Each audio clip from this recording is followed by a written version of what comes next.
Amen and amen. Amen and amen. Thank you, Sister Tanya, to President Wheaton, who's got a major golf game. I found out last year. It is my pleasure and privilege to be here with you, to each of you, my father's children. It is a joy and honor to once again stand in the hallowed walls of Edmond Chapel. I want to preach one verse of the passage Dr. Wheaton read. One of the most intriguing things that chaplains like Dr. Blackman do is that they send busy pastors a passage to write a new sermon on, in addition to everything else they have going on. And so I want to tell you I'm not going to do that, to preach all of the verses. You can breathe a sigh of relief. I want to read into your hearing this one verse and preach it to the glory of our God. But we have this treasure in earthen vessels, so that the surpassing greatness of the power will be of God and not from ourselves. Let me breathe a word of prayer. Father, thank you.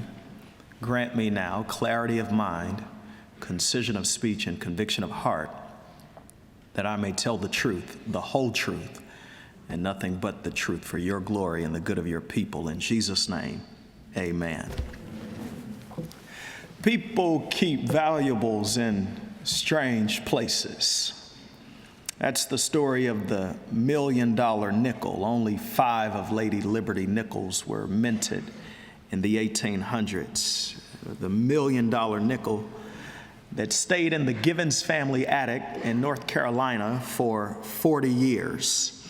Until they discovered that it was one of 5, and that 5-cent coin was worth $1 million. People keep their valuables in strange places. I wonder where your family keeps the family jewels. In a Folgers coffee can, behind a vault, or underneath the mattress. But perhaps this might strike you as more intriguing. Some recent college graduates who were roommates lived together in New Paltz, New York. They went to the local Salvation Army to purchase some furniture on their recently graduated budget to fill their apartment.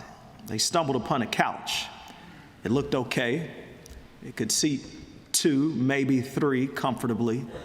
Looked as though it had been sat upon and rested upon, and so they made a bargain, struck a deal, and bought the couch for $20. They got the couch home and started to sit on it and felt it was a little lumpy, and so they began to beat the lumps out and to try to smooth out the couch for their comfort. The beating didn't go quite the way they wanted it to go, so they started to unzip parts of the couch when, unbeknownst to them, hundreds of $100 bills started to fall out.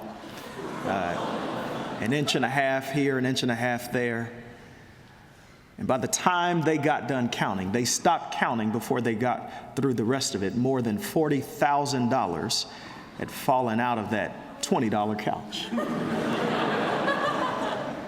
A real moral dilemma they faced. What would they do with this couch? They ended up locating the owner. It turns out that it belonged to an elderly woman, a widowed woman, whose children had decided they didn't want her sitting or sleeping on that couch anymore. And so they bought her a real mattress, a bed to hang out on. And they looked at the couch and thought it was junk and was going to throw it away. But instead of throwing it away, they donated it to the Salvation Army. And they found out that all of those years, their mother and deceased father had been keeping their treasure in what they thought was trash. That seems to be the argument that Paul makes about you and I.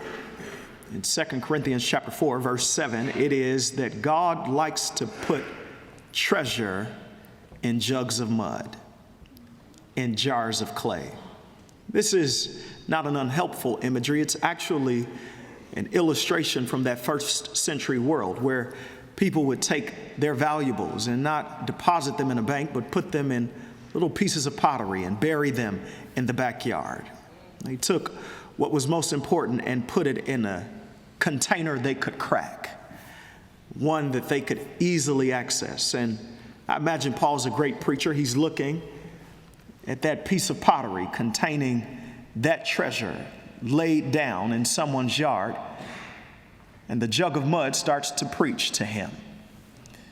The jug of mud says, if you look at me, Paul, I'm an illustration of your life. What's good about you is not actually you, but what's good about you is what's inside of you. It is that God has taken his most valuable possession and placed it inside of you. And as Paul undoubtedly thought through his own ministry, as he reflected upon the salvific work of Jesus Christ, he came upon this imagery, a picture of God putting treasure in something like trash. It's a metaphor with meaning. It is to say to us that Paul knew his limitations. But beyond that, Paul knew the limitless power of God. This text says that we have our weaknesses, but the infinite God has none. Let me say it to the people in the balcony. Maybe they will shout back at me. We have our own human weaknesses, but the infinite God has none. It's a kind of poetic image that is meant to warn us. On the heels of the great exaltation in verse 6, Paul issues a warning in verse 7. In verse 6, for God who said, light shall shine out of the darkness, is the one who is shown in our hearts to give the light of the knowledge of the glory of God in the face of Christ. That's amazing news, that which God has bestowed upon us. And Paul goes on to argue, but don't get the container confused with the content. That what's good belongs to God. The container itself is weak. It is fragile. It is feeble. The container is corruptible. But the treasure is strong, precious, incorruptible, and cannot be broken. Friends, if you're going to in any way make it in life or in ministry, you need to realize early on you've got some weaknesses. You have some limitations. But the good news of the glorious gospel of Jesus Christ is that your ministry is insured, guaranteed by the limitless power of the one who called you. This is how Paul writes it. He says, we have. Oh, we could stop right there. That's a present possession. We have. The Bible, friends, is replete with this kind of already not yet imagery. It's a recognition that we Christians live in a kind of eschatological tension. We already have some things, and we do not yet have others. I think actually this is where many Christians span across the spectrum and may split. Some of us have an over-realized eschatology. We take some of the promises of God that are meant for us, but we apply them too early in life. We don't wait till they actually manifest and mature. And so we start claiming things right now that God doesn't intend for us to have right now. That might not be your problem at a school like Wheaton. You might actually struggle with an under-realized eschatology. That is to say that you don't yet believe God fully for what God has promised. You know God is able, but you don't think he will for you. You know God is doing good things, but you put off those good things until the sweet by and by. This text argues that we have something right now. Peter says it this way in verse 4, I think of 1 Peter chapter 1. He says that we have a treasure in heaven reserved for us. Oh, I like that. I like going places where things are reserved for me. I don't like standing in lines or waiting a long time. I want it ready with my name on it. Feel the beauty of this. When you get to heaven, there are treasures reserved for you. Oh, this is hard to comprehend because we're so caught up in the shiny toys of this world. We're so taken by the fleeting pleasures that we cannot fully comprehend the kind of treasures, long-lasting, eternal treasures that never fade for us. They are reserved for us. One day we will obtain them. But can I do you one better? Paul says in 2 Corinthians chapter 4 that yes, we have treasure reserved for us in heaven, but we got treasure right now. I wish I could preach this the way that I feel it. Some things you ain't got to wait to heaven to enjoy. But we serve such a wonderful God that He has given us all things richly right now to enjoy, that there are many wonderful spiritual pleasures for you to take part in. And yes, we await a life that is unknown, that is beautiful, that is beyond compare, for which language is the poverty of speech to describe. But we've got some joy in the here and now. Let me say rather pastorally, don't you let the enemy take the light of Christ away from you. Don't let him rob you of the joy that is right here, right now for you. We've got the not yet, but we have the right now. And it's a kind of, I think the right now is a kind of down payment, deposit, preview of a coming attraction. Of what's to come. The joy of Christ that we have now is a kind of preview of a longer, fuller, deeper, more profound joy we will experience. I don't need a theology book to explain this to you. I brought my own story today. About 14 years ago, I took my life savings and bought a ring. This is before Beyonce said, y'all don't listen to Beyonce. I'm sorry. If you really want it, if you really like it, you should have put a ring on it. Yeah, so I really liked it. I really wanted it. So I put a ring. You should have saw me in front of the jeweler. Didn't know what I was doing. She turned out all the lights in the room. I brought out these little headlight lamps and these little tongs and pulled out some black velvet, and she pulled a small bag and unzipped it and sprinkled the diamonds, and there they started to sparkle. And she explained all kinds of things to me. There was clarity, there was cut, there was carat. Carat was all I knew growing up. There was clarity, there was cut, there was carat, there was color. And she said, which one of these do you want? And I said, which one of these can I afford? And cost, yes, that's the most important one there. So I looked at my account and I said, this is all I got, but there's more where this has come from. I'll work to get it. And I bought that ring. You should have saw me. I was so proud. I bought that ring, cast it in straight platinum, tucked it away into a little box. The next day I was on the drive from Rockford to Champaign to propose to Kirsty. I was driving down I-39. About every 15 minutes, I'd open the little glove compartment to look at it to be sure it was still there, and I'd close it back. And I got there, y'all should have saw me. I got down on one knee, and I started to wax eloquent. Shall I compare thee to a summer's day? Thou art more beautiful and fair. Rough winds do shake the darling buds of May, and far too often, too hot, the eye of heaven shines, and often is its glory dim. But thy eternal beauty shall never fade, nor lose possession of the fair thou owest. For as long as men can breathe or eyes can see, so long lives your beauty. And with this ring, I want it just for me. I told her that day, I said, listen,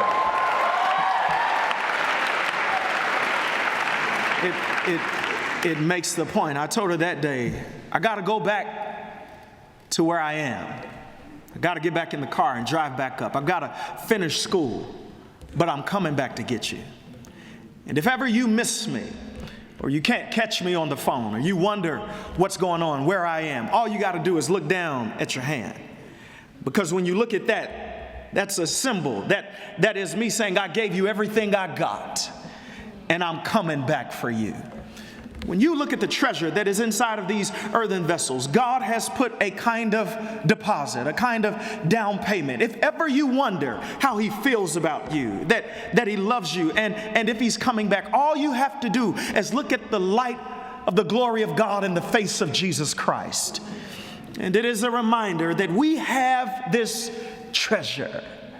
Might I push on here to suggest to you that it's not just that we possess the treasure presently, but it is also that the content of the treasure is more valuable than the container.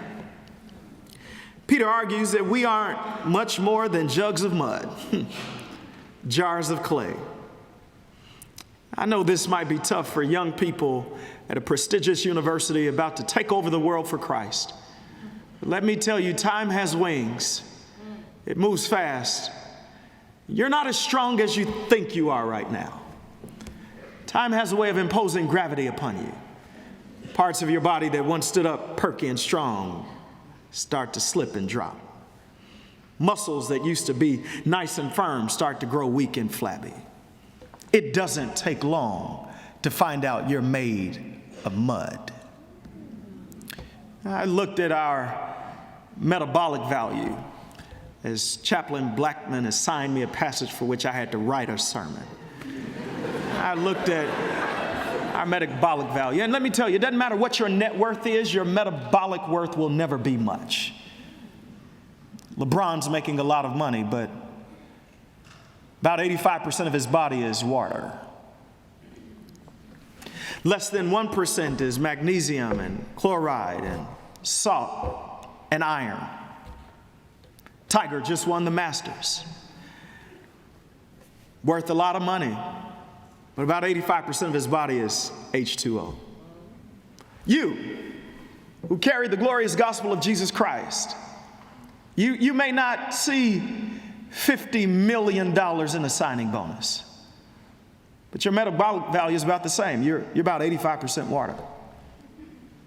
Less than 1% magnesium, chloride, salt, iron.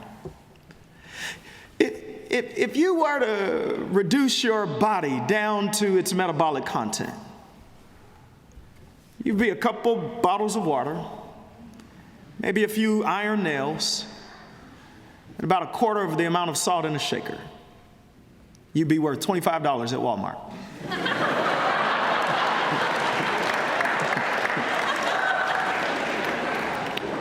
Friends, it doesn't matter what your net worth is. We don't measure out to be much. We don't. A little bit of water, a little bit of salt, a little bit of iron. We're done. And yet he took nails for us. Yet he came through 42 generations for us. Yet he endured the ridicule, the scorn, the shame of his own creation for us because he felt like we were worth it. And then to juxtapose this, he took that light of the glory of God as seen in the face of Jesus Christ and put it inside of us. But as he does so, he says, I never want you to confuse the content with the container. I want to say this to you, and I'm almost in my seat. You can feel the paradox here. The fragility of the container is juxtaposed to the magnificence of the gift. It is a paradox. Too many of us confuse the glory of our ministries with the worth of our persons. And a lot of us exalt the preacher when really we should exalt the message. I like the way John Altman said it. He said, don't exalt the preacher. Don't exalt the pew. Preach the gospel simple, full, and free. Prove him and never doubt a word that he said, I'll draw all men unto me. Your preacher is going to let you down one day because he's a jug of mud.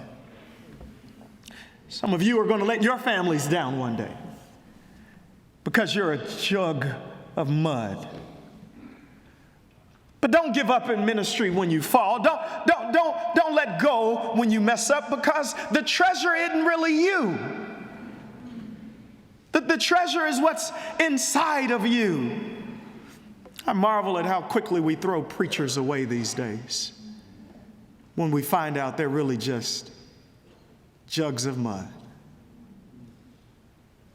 The beauty, friends, is that our weaknesses actually demonstrate the power of God. This is how Paul writes it. He says that the surpassing greatness. Oh, I wish I could lean into it. The original language, it uses the word from which we get our word hyperbole. You usually, when you hear the word hyperbole, you think it's not true. It's exaggerated. It's just something taken out of form, right? But when Paul uses the word for surpassing greatness here in 2 Corinthians chapter 4, he is saying that the treasure inside of us is superlatively greater, more wonderful than any hyperbole could ever imagine. This is a surpassing greatness. So that in our weaknesses, the power of God is seen in the world. I'm done, but my soul is happy. So I'm going to take my time here and finish this here message. My grandmother is an illustration of this. My grandmother gave me rather an illustration. She went home to be with the Lord about 2 years ago. My grandmother was a church woman, okay? Church woman, godly woman. I mean, she made the best greens and cornbread you ever had in your life. It was collard greens and hot water cornbread. Y'all don't know what that is, but hot water cornbread is a little gritty cake kind of thing you can mix in and mesh in with the collard greens. She made sweet potatoes, not candied yams. I don't know what that is. She made sweet potatoes. So, stick your fork in the potato and raise it up, and you see this slimy, sugary thing come down. You get type 2 diabetes just looking at it. It was amazing. Grandma loved church too. She would worship God in church and in ways that those of you who come to Progressive, I'm so happy y'all come to. Those of you who come to Progressive, she would do it like that. She shouts so hard, she'd clear a whole pew just by shouting on her own. And when church was over, she cussed like a sailor. She could go 20 minutes without repeating herself. She was amazing. She was amazing. She had this activity she'd like for us to do during gardening season, whenever that is, on the south side of Chicago. And she grew her own green tomatoes and onions and mustard and collard greens. And so she called me Chocolate. I was her favorite. She said, "Come on, Chocolate, let's go on out to the garden." And she'd take the little water hose by the spigot on the side of the house, and she'd fill up these 2 buckets. I won't forget it. One bucket was beat up and raggedy, had holes in it and cracks in it. She always gave that bucket to me. Fill it up, put it in my hand. She'd take the nice pristine bucket, fill it up, hold my hand, and we walked through that garden on 117th and Vincennes in Chicago. Oh, those are precious memories. A few years went by, and she wanted to do it again, and I told her I didn't want to do it. Using words I'm not permitted to use from this station, she basically asked me, "Well, why not?" And I told her, I'm of no help to you. You always make it to the end of the garden with all the water you put in your bucket. But I never make it to the end with all the water you put in mine. And I just don't get it. Why do you do this? To me, it was an exercise in futility. And she said, "Is that what you think this is?" She said, "Come on, let's walk through this garden." She said, "Do you see your side?" I said, "Yes, ma'am." She said, "What do you see?" I said, "There are green tomatoes and there are onions and there are collards and there are mustard." She said, "Do you see my side?" I said, "Yes, ma'am." She said, "What do you see?" "Grass." She said, "I knew about the holes in that bucket." She said, "I knew about the cracks in the side of that bucket.